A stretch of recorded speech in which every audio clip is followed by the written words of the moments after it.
Hi everybody, this is the second part of Unit 4 here, where we switch gears from using the trig ratios, and now we graph our trig functions, specifically sine and cosine. So, knowing how to sketch y equals sine of x and y equals cosine of x is essential. You need to know how to quickly sketch these two curves here, and they're very similar, but they're different. Sketch one cycle of each function on a different set of axes below. So, I'm going to get graph y equals sine first. So in class, we said there's 5 key points to graphing the sine function. The sine function starts in the middle, then it reaches its highest point of 1, then it goes back down to the middle, which is 0, then it reaches its lowest point of -1, and then goes back to the middle. So the sine function is this little hill, and then that little valley. Little hill, and then a little valley. You always have to mark where it ends. This ends at 2 pi. At 2 pi radians, after I do one full rotation around the circle, that makes this one sine curve. For the cosine curve, cosine starts up high at 1, then goes to the middle, goes down low to -1, back to the middle, back to the top.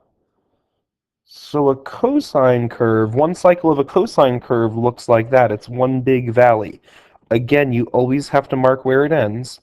This ends at 2 pi.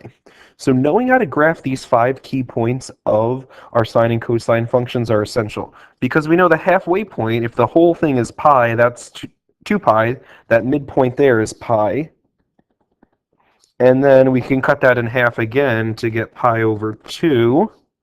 Our 90 degree, and then, so if that's 90, 180, the next one's 270, and we could figure that out to be 3 pi over 2. So there's 3 pi over 2 over there. So knowing how to graph these two instantly is going to be so important for this whole unit. So if you need to take 5 more sketches to get this into your head, do that. Take a couple seconds sketching these over and over again, making sure you have the highest and the lowest point, and don't forget, you always have to label where it stops. You don't have to do all these other labels, but you do need to label where does that one cycle end. And when I say stops, it really doesn't stop, because we know that these sine and cosine curves keep oscillating as we just keep spinning around the unit circle again. But it's mostly drawing one cycle is the key thing. Describe the x-intercepts of the sine function and the cosine function. Well, the x-intercepts, those are the zeros. Where is sine 0? Where is sine of x equal to 0? And where is cosine of x equal to 0? Well, if only I knew how to draw the sine function. Oh wait, I do. Sine starts in the middle, goes up high, middle, low, middle. Little hill, little valley. That's 2 pi. So my zeros are where do I hit the x-axis?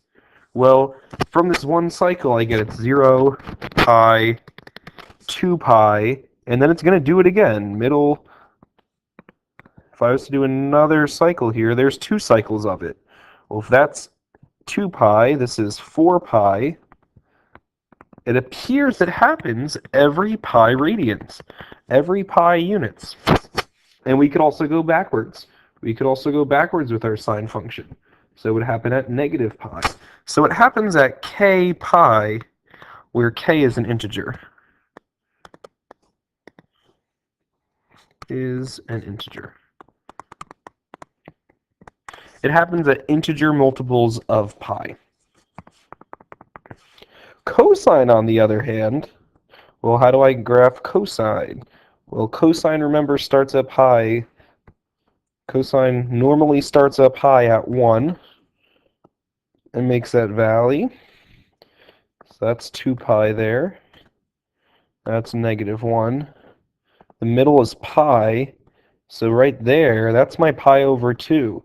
Pi over 2 is my first 0. Then we get 3 pi over 2 is my next 0. So it appears that it happens. The next one's going to be over here. Well, that's 1 pi over 2, 2 pi over 2 is pi, 3 pi over 2.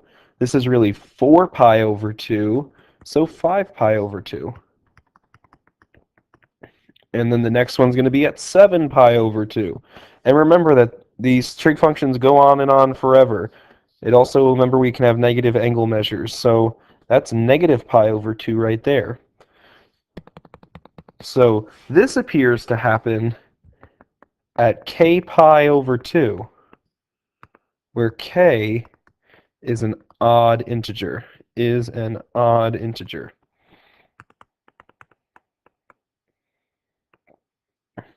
Those are the x-intercepts. The x-intercepts are the zeros. And this question really just recalled on you being able to sketch it. I'm assuming you at least got the ones that I'm boxing in right now. But the other ones do exist because these functions do continue to oscillate on and on and on. Is the sine function increasing or decreasing over this interval? Oh goodness, this doesn't scare me anymore, because I know pi radians gets me to 180. That gets me halfway around the unit circle. So pi over 2 is going to be 90. So 90 to 270. But that really doesn't matter because we're used to graphing in terms of radians. I'm dealing with the sine function here. Normally, we stop at 2 pi. That's pi. That's pi over 2. You need to get quick at drawing these sketches here of these sine curves. So what's going on between 90 and 270? What's going on from pi over 2 to 2 pi over 2? We are decreasing. We are definitely decreasing there. Not something to memorize, something just to be able to look at and draw. Is cosine increasing or decreasing over this interval? Well, let's sketch us a little cosine here. Starts high, goes low. That's 2 pi, negative 1, 1. Remember, there's those 5 points. High, middle, low, middle, high. Well, that's 2 pi, and that makes that pi. So if I'm going from pi to 2 pi, pi to 2 pi, as I read left to right, we are increasing. The graph of y equals sine of x degrees is shown below. Use it to answer the following questions. So we have this beautiful sine curve here. I kind of know it's a sine curve because it passes through the origin. That's at the y-intercept is 0. Desmond is trying to determine the value of sine 45. He decides that since 45 is halfway between 0 and 90, well, here's 90 apparently. Halfway between that, 1, 2, 3, 4, 5, 6, 7. So each box is 10. So 1, 2, 3, 4, here's 45.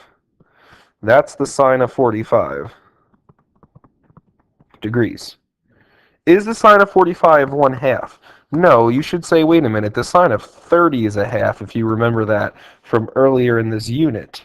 Use the graph to show that he's incorrect. Well, here's 1. Here's a half. We hit a half right there, which brings me down to 10, 20, 30 degrees. The sine of 30 is a half, not the sine of 45. The sine of 45 appears to be about 0.7.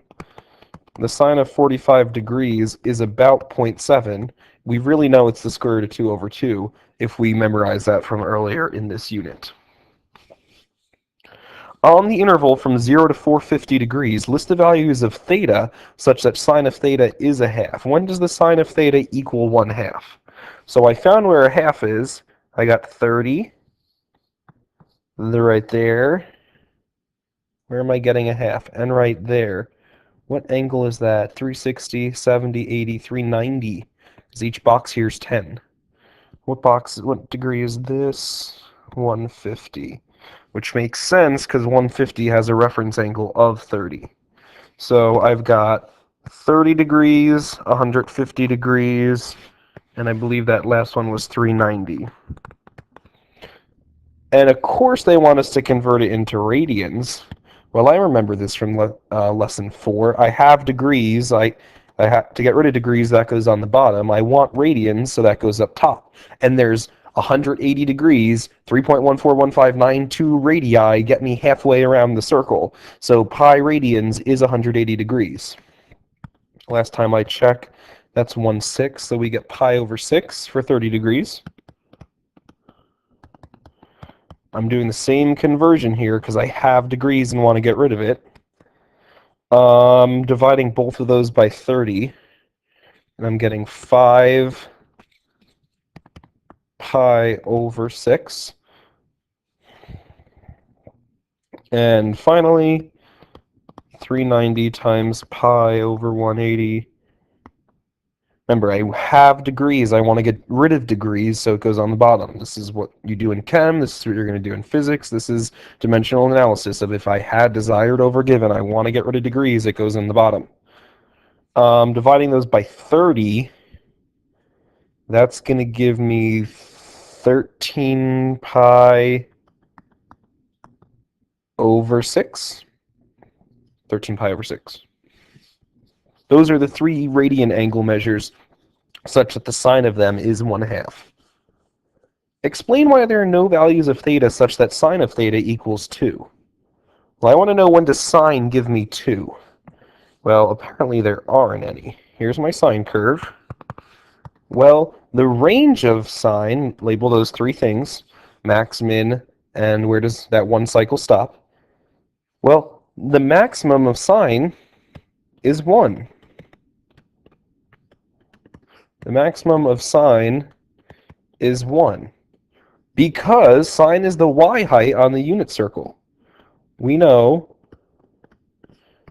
the sine of theta equals y on the unit circle.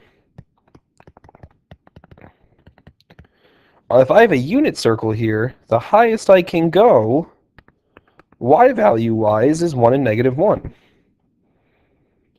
Since the radius is 1,